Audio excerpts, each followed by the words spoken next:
Hello, guys. Happy Sunday. Happy Sunday. We should have pulled this out a lot earlier, but we still don't have definite answers. So we're just going to kind of give you a update. Wait, what did we tell them last? I don't remember, but our house is on the market. Our house has been on the market, I guess, since April, technically. We had an offer that fell through. So it's back on the market as of 3 days ago. And we've had open houses, showings, and... Wait, back up. Oh. So back in January, we were doing a Rooted series through our small group at church. And one of the times was us just praying. And I don't remember the certain week we were on, but we were just praying about like what God wanted to tell us. And then God told me, I want you to sell your house. And I told Vanessa that. And we were like, that was weird. But then we let 2 months go by. And then as God started to change our hearts and the more time we spent with him, he made it more clear that we're supposed to sell our house. So we listed it. April 4th. April 4th. And it was only on the market for like 12 days? Yeah, about 12 days. We went under contract, and we were under contract for a little over 30 days. And then it fell through. And we're back on the market. And it's really important. Like, we've had so much ups and downs with this buying process, which is interesting because I'm a realtor and like things usually aren't this crazy, or so I guess sometimes they are. Like, it can be an emotional process, but we've had so many ups and downs, but we've learned so much throughout the process. And a couple weeks ago, we finally found our home, our next home. So you keep just giving like the good stuff. Okay. So we put our house on the market. We got an offer like 12 days after, and we thought this was amazing. Like, bam. And we're like, wow, God is so good. Which he is. And we were pending. And in that time, after, in that process of us pending, we were looking for houses, and there was a lot of different houses. We actually went all the way up in the mountains. Those are dark moments. Lily for threw me. up a couple times. Just going like windy roads, which is most of like where the land was. And we saw one in Lincoln. Through this process, we went through many houses, and I'm not gonna lie to you, but I felt like every time we saw the house and agreed in our spirits, like this is the land that we would like, it didn't work out. And we got our hearts broken. So emotionally invested. Yeah. Literally what I tell clients not to do. We were just like, this is the one. This is it. This is it. This is it. Telling everyone, telling friends and family, like, this is the one. Yeah. And God was like, you are so dumb. Like, you are so annoying. But as we went to each of those, like, this is the one kind of thing, you kind of molded our views, because I originally didn't want a lot of land. I wanted, and our faith. like 5 acres was like the most. Yeah. And then we found a house that had 5 acres. It was like perfect. It was like structure, and it was like we could do this, we could do that. And then we saw one that was 20 acres, and this one was my favorite. Blew our mind. Yeah, 20 really. acres. It wasn't that far away. It had like electric fence. It had like the chicken coop already set up. It had like the barn with the hay. It had like the horses. It had everything all really nice. And 2 structures, which is what we were looking for. And I was really excited about that. And God kept changing our heart, because when God told us to sell our house, the next thing he told us is that we're going to buy land. It really doesn't make much sense for us to invest in land. We're not really farmers. We are not farmers. Like, we're from South We Florida. are not farmers. We're from South Florida, and just suburban is like the most country we've ever been is suburban. I hate bugs, okay? I hate animals. I'm not even a big fan of animals. We have a dog, barely alive. Just kidding. Like, doesn't look like I work for a living. It's just, I'm not someone who goes outside and does a lot of things outside. But anyway, God told us to have this land, so we're like, okay, God, why? And then we started in our own minds. Well, in my mind, I was like, okay, well, we're going to have chickens, we're going to have goats, we're going to have this, we're going to have that. And we're going to have like agriculture and we're going to live off the land and we're going to like always like self-interest. Yeah. And then God was like, and that's why I was really excited about the 20-acre one, because it had all the animal stuff and all the stuff that we could do stuff with. And then God was like, I did not say to this land for yourself, and this is not your land, which kind of like really spoke to us, that he was telling us that this land is for him and it's to bless other families. And even today, we don't really know what that means, but he has really molded it and really like refined it. Every house that we went to became more of what we have now. Wow. Of what the house that we came up to next. Like, tell them about the house. What? So we went through all those houses, Uh-huh. the 20 acres. Uh-huh. I was really excited about it. God's like, Skirt, I don't really want you to have just animals. I want you to bless families. And then we saw... And then we had a crazy... Through this process, God has been so evident and so clear. And when you give things up to the Lord, and when you say, your will done, not my will be done, he will show himself. And one of the verses that he's been showing or reminding me of and like made clear to me after knowing this verse forever is, it says, in all your ways acknowledge him and he will make your path straight. And that verse has been such a guiding light for me in the past few months, just acknowledging the Lord and what he wants us to do and not just making it about us, which is not bad. Like, I don't know. Because I was trying to understand something. DC and I, a few weeks ago, when we were finally ready and able to buy a house, we were like just intensely looking for the house. And one house came up in a nice area. If you're in Northern California, this house came up in Granite Bay. It was on an acre. It was fully remodeled, gorgeous home. And I thought, oh, well, it's a nice house. It's a beautiful area. It's in a good school district. It's on an acre. You know, that's land. That's like, you know, fill some of the boxes of what God told us to do. And it was so enticing to melt into this house and into this life. And God was like, that's not what I called you to do. Like, I don't care if you can afford that house. That's not where I called you to be. So it was like such a good reminder, like, nope, that wrong direction. Sunday, our kids woke up, one of our kids woke up with a fever, and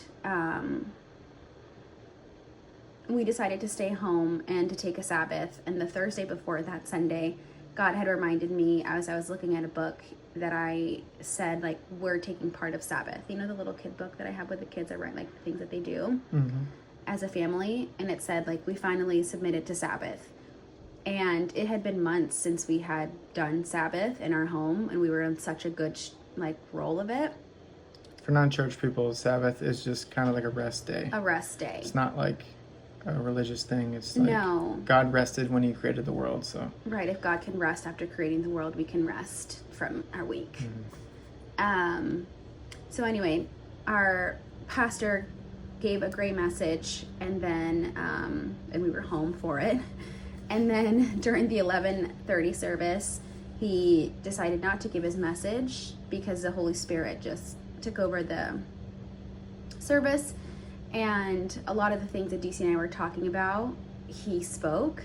And it said, like, be still. And I think he said, be still before you sail, or something like that. And God was saying, before he even said it, like, I want you guys to rest because something big is about to happen on that Sunday. And then that Tuesday, we went to go look at the house. Yeah. And when we were there, DC was so funny. I was in love with this property. I couldn't believe the acres. Vanessa was so funny. I couldn't believe the acres. I couldn't believe the house, the location. Everything that we had wanted and more was at this property. And I don't think DC said 2 words. I did. I don't think you did. No, but Vanessa, okay, so the guy was like, oh, you know, this is like it was really actually a really cool story. Can you give the story? It was he gave us the history of the house and how his family got the house, which and the was land. Which was very special. But every time he would say something, Vanessa was like, oh, so special. Like, I was like, oh, it was so special. And she was just like, oh my goodness. And he's like, yeah. Whatever. I was so excited. And I just knew. I just knew. And leaving the house, I just was so eager. But we took a few days. We took a couple days to pray about it. Yeah. Right? We like the day after that, we fasted and just seen what God wanted. But even I was thinking about like when I was looking at my house that I really liked, that I was like, this is it. This is perfect. We were driving back, and on that road that goes back into where we live, I was like, man, I wonder if just one of these houses could just sell, like one of these lands. Like, let me just cut a little part of this land and let me just buy this little land, because I saw signs for like 100 acres. I'm like, let me just take 10. And then we could just build off of that. Mm-hmm. And I just remember thinking it. I didn't even say it out loud. Maybe I told it to you. You told me. But I was just like, man, I just wish that would happen. And it was exactly that area is where I had that thought that we found this area. So yes. And the exciting part is that we wrote an offer. And they... What? Less. Yeah. We offered less because it was a little bit out of our budget. We offered every penny that we had. We offered every penny that we had. And that it was still below what it was listed at. And I told the agent, like, this is literally all that we have. Yeah. We are not trying to insult you with this offer. This is just all that we have, and yeah. we loved your property, and we want to make sure that we do well by it. And they accepted. Yeah, that was crazy, because even the lady called us, she was like, hey guys, and Vanessa put on speaker, and I was like, oh man. It's gonna and be even a no. So God already confirmed it to us. God told us that this was a land, and I know that we've said that in the past about other lands, but that was like that was like what we thought. But we really was like, because even when I was seeing the land, the reason why I wasn't too excited is that I was like, I can't afford this. Like I can't afford this. Like, it's more over our price range by like 200,000. Like I can't afford this. So I wasn't getting too excited about it. The only thing that kept me interested was how much Vanessa was like, oh, I was like, does she know something I don't? Yes. But even like when we offered it, it was like everything that we had. It's literally 500 times bigger than our house now. But we... well, not the house, the land. The land, yeah. Yeah, because the house is not bigger. And I kept saying, I really don't care about the size of the house. It's the land. I don't know why. But the house is not important. That's what I keep saying, because we'll have family move on the property with us, and we're all go look at it on Tuesday. And I keep saying, don't worry about the house. Like, don't worry about the house. It's not about the condition of the house or the house.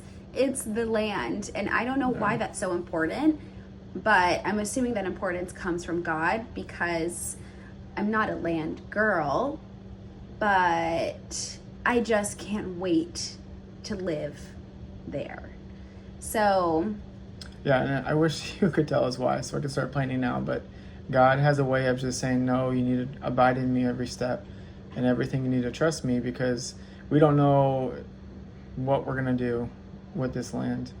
But it's such a great opportunity that God has made it clear through many miraculous things that has happened, mm-hmm. and will continue to happen, because again, no one's put an offer on our house right now. So we're we're moving and we have no offer on our house. And it's crazy, because our people that are praying for us in this process, and it is hard sometimes to go to them and be like, nothing yet, or still pending. And they're like, oh, you're still in your house? Like, yeah, we're still pending. But the great thing about it is God has his timing, and his timing is definitely not my timing. Mm-mm. But it's the perfect timing, and I just need to trust that and understand that it's already set in stone. And we're already excited about building like a memorial, or like an altar, or like an altar on the property, just to remind us of what happened, and even our kids and their kids to look at that and be like, oh, they pulled my great-great-grandparents from Florida and told them to come out here and to buy this land that will obviously hopefully be clear to them why we have that land. But right. And I do think, like, we've learned so much. If I think about where my faith was when we started this journey in February or March, and where we are today, June 1st, my faith and dedication to what God is asking is so different, because every day and every week and every month that passes by, even though we don't have the whole story, which we didn't have when we moved here, it feels a lot like that again, like those same feelings that we felt. We were living in Florida, close to family, very happy, very content, and what felt like out of nowhere, God said, I want you to move, and then he said, I want you to move to California, which is a stark difference from Florida. And not only just the differences of the states, but politically are different. There's cultural differences. Differences, diversity. All of it was a huge change of pace. shock. Yes. Everything was so different, and we just, people would ask, like, why did you move when we were in, or why are you moving when we were in Florida? And then when we got here, you have no idea how humbling it is to continue to tell people, I don't know, God sent me here. For 7 years, we've been saying, I don't know, God sent me here. God told us to move. Like, it's so humbling, a little bit embarrassing sometimes, because that is just the literal truth of why we moved here. And now, after 7 years, we have a little peek into why God brought us here.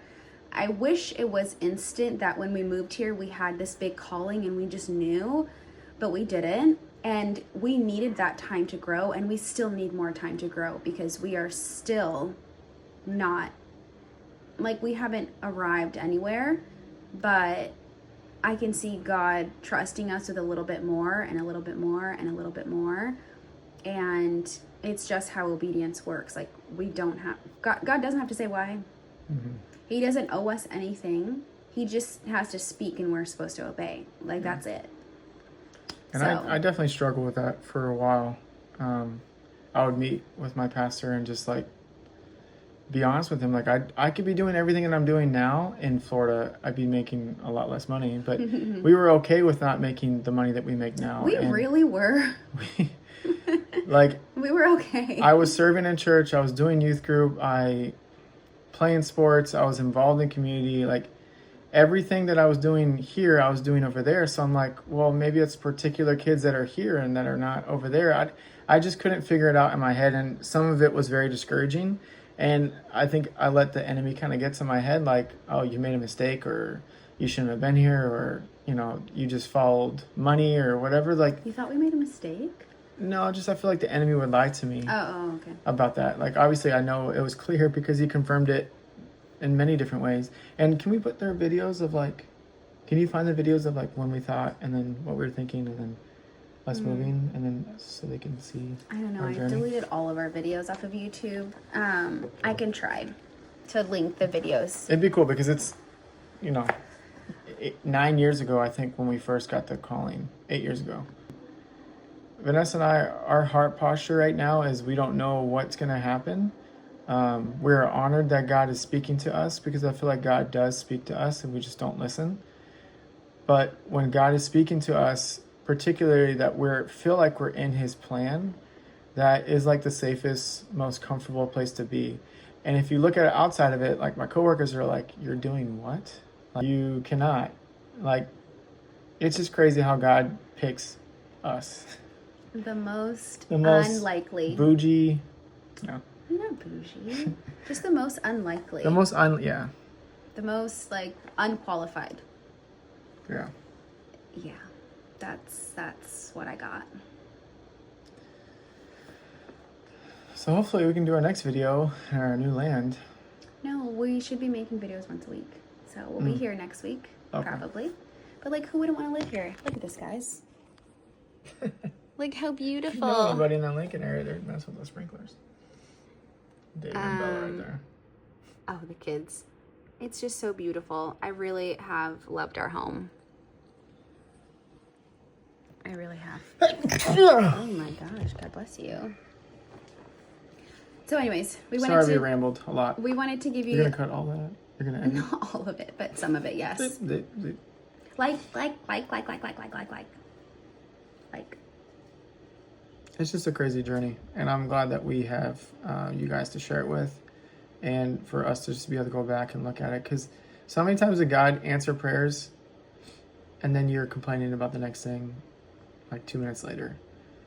Like the fact that we're even in this position where we have a home that we bought, that we can sell, that we can do these things, like, yeah, just God is good. Mm-hmm. So that's a little update on where we are. We will see you next week. Vanessa's pregnant. I am actually the farthest from pregnant I could actually ever be. Okay. Currently. Don't say it like that. She just got her period. That's fine. Yeah, I am not pregnant. Okay. But yes, we'll see you next week. And moving forward, I want to do more topics or more like a specific scripture that we'll go over. Not just like talking about ourselves, but digging into the word and talking about what God is teaching us. But I told DC like less than an hour ago, I was like, hey, let's do a video. And we're home from church, ripped all of my makeup off in my PJs. Like, there's nothing better. Do I look so crazy? No, you look beautiful. Like the day I married you.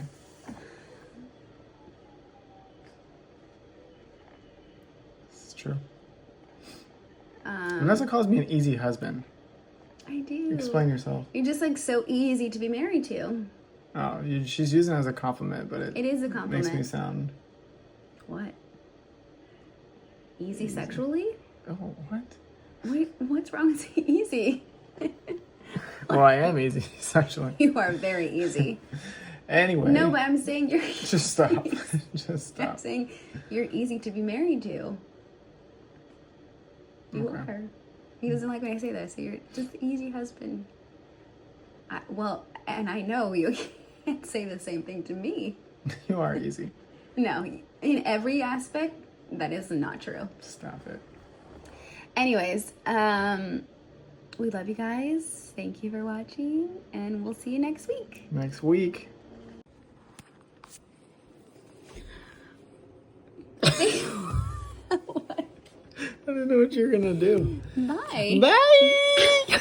Oh, what the heck?